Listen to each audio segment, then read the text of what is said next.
आज हम एक ऐसे शख्स के बारे में बात करने जा रहे हैं जिसने भारत को अपने कंधों पर उठा रखा है।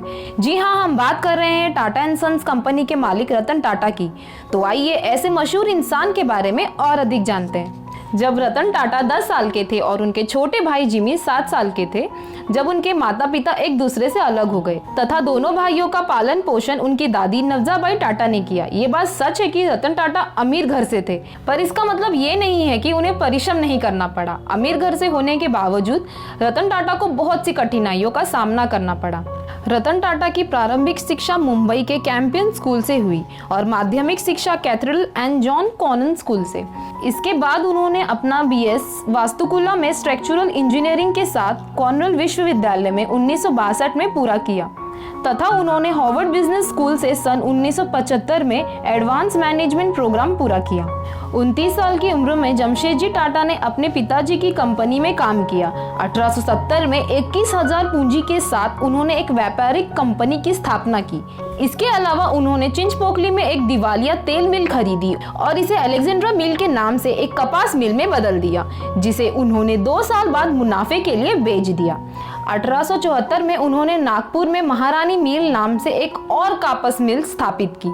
उन्होंने 4 लक्ष्यों को प्राप्त करने का सपना देखा: एक लोहे और स्टील कंपनी की स्थापना की, एक अद्वितीय होटल, एक विश्व स्तरीय शिक्षण संस्थान और एक हाइड्रोडेलोर्टिक प्लांट।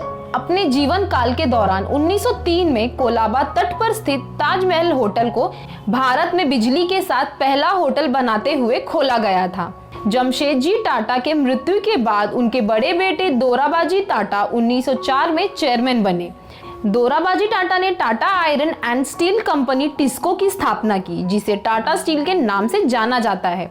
समूह और वैश्विक महत्वाकांक्षाओं को चिन्हित करते हुए टाटा लिमिटेड ने अपना पहला विदेशी कार्यालय खोला लंदन में। संस्थापकों के लक्ष्यों का पालन करते हुए पश्चिमी भारत का पहला पेन बिजली संयंत्र लाया गया, जिसे टाटा पावर को जन्म दिया।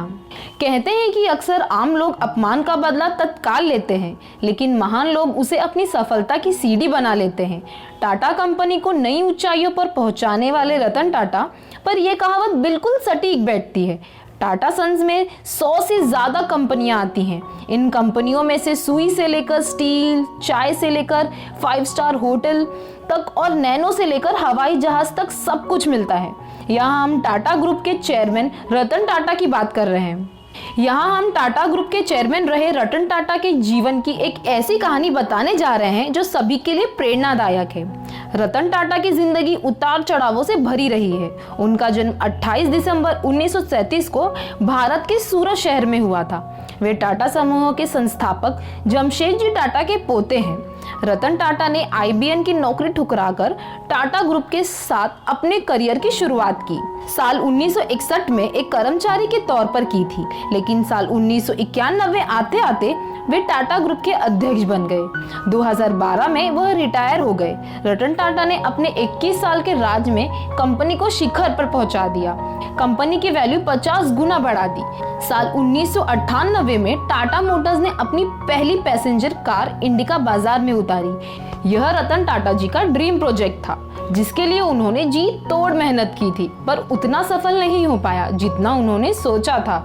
इसी वजह से टाटा मोटर्स काफी घाटे में जाने लगी। तो वहाँ के लोगों ने रतन टाटा को कंपनी बेचने का सुझाव दिया और न चाहते हुए भी रतन टाटा को यह सुझाव मानना पड़ा।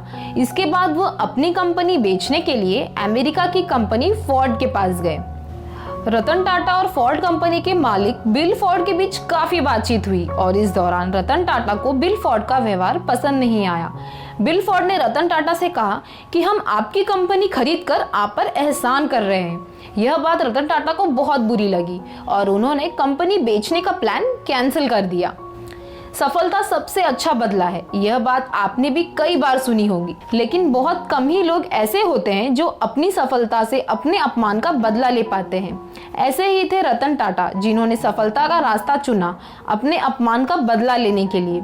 फिर क्या था, रतन टाटा ने बहुत मेहनत की और घाटे में चल रही अपनी कंपनी को शिखर पर पहुंचा दिया और इस तरह उन्होंने अपने सभी दुश्मनों को जवाब दिया, एक सफल व्यक्ति बनकर। फिर एक दौर वो आया जब बिल फोर्ड की कंपनी नुकसान में जाने लगी। तब बिल फोर्ड भारत आए रतन टाटा से मिलने और अपनी कंपनी उन्हें बेचने। रतन टाटा बहुत ही शांत और दयालु किस्म के इंसान हैं। वो किसी को तकलीफ में नहीं देख सकते, चाहे वो इंसान उन्हें अपना दुश्मन ही क्यों ना मानता हो। बिल फोर्ड द्वारा इतना अपमान सुनने के बाद भी रतन टाटा ने बिल फोर्ड की मदद की, उनकी कंपनी खरीद कर, और कुछ समय बाद बिल फोर्ड की कंपनी को भी शिखर पर पहुंचा दिया। ऐसे कई किस्से हैं रतन टाटा के जो आपके दिल को छू जाएंगे। मुंबई की शान कही जाने वाली होटल ताज के निर्माण के पीछे एक कहानी चर्चित है। कहा जाता है कि 19वीं सदी के अंत में भारत के कारोबारी जमशेदजी टाटा, जो कि रतन टाटा जी के दादाजी हैं, मुंबई के सबसे महंगे होटल में गए तो उन्हें रंग भेद का शिकार होना पड़ा था। उन्हें होटल से बाहर तक जाने को कह दिया गया था, क्योंकि वो पहले ही भारत में एक शानदार होटल बनाना चाहते थे। ऐसे में इस घटना ने एक चुनौती का काम कर दिया।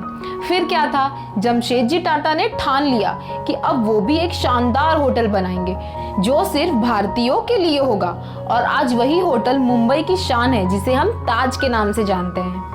रतन टाटा के दिल में सैनिकों के लिए बहुत सम्मान है। रतन टाटा उनके होटल में आए हुए सभी सैनिकों को फ्री सर्विस देते हैं और उनका और उनके परिवार का सम्मान करते हैं। रतन टाटा दयालु किस्म के इंसान हैं। वे गरीबों के लिए बहुत कुछ करते हैं। कोरोना महामारी के दौरान उन्होंने देश की आर्थिक रूप से मदद भी की थी। रतन टाटा देश के लिए, लोगों के लिए कई प्रयास करते हैं।